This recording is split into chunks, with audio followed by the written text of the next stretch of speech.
All right, the latest developments for you. We're just learning about this. The situation in Libya just come in moments ago that the Senate Intelligence Committee is going to hold hearings on what really happened in Benghazi after those attacks. Closed hearing announced for the 15th of November with more hearings promised after that.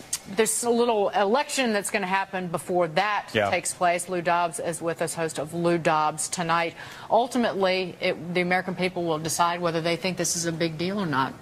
Yeah, and they will be doing so, obviously, without the benefit of the conclusions and the evidence provided by the Senate Select Committee on Intelligence. The timing is an affront to the American people to hold the first hearing on the 15th of November.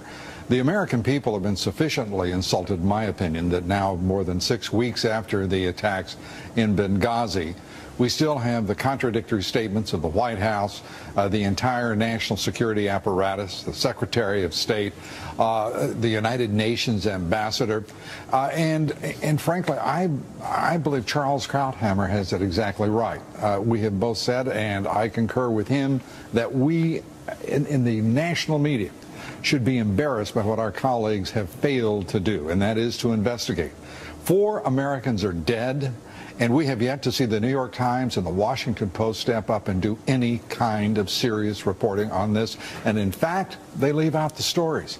60 Minutes, we now learn, if I may I share with you this report, CBS News publishing a quote in the interview between Steve Kroft and President Obama on the 12th of September, in which the president said this to Kroft: "You're right, that this is not a situation that was exactly the same as what happened in Egypt.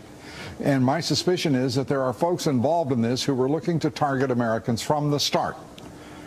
CBS News, 60 Minutes in particular, chose not to include that, not on their website, not on their broadcast. And there's a reason, in my judgment, that you see the president appear on 60 Minutes 10 times. Then you see him on Telemundo, Univision, MTV, Jay Leno, David Letterman, and not talk with the White House press corps in a news conference since March of this year. So what do you think it's disgusting. The political fallout will be? And I asked that because Judge Napolitano was with us, remember, yesterday? Right. And he says to us, you know, even if somebody lied and we find out they lied, our only recourse on that is political. In other words, he says there's no legal recourse. The government can lie. Right, essentially, yeah. The government can lie to the people, is what the judge told us in this By the way, we should be quite familiar with that reality. Right. So then the only option you have is to not vote for the people who lied if you don't want to. So how much will this affect the election, do you think? I believe it's already affected this election. I believe that the American people in these debates, a series of 3 debates, I love the wags who suggest these debates are unimportant, they're an anachronism, really need to be replaced by some other form.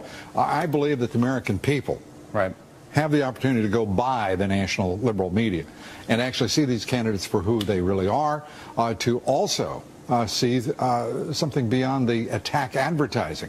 President Obama spent $500 million basically attacking, trying to destroy, I mean destroy, Governor Romney. He stood up in one debate, and when he stood up, America liked what they saw.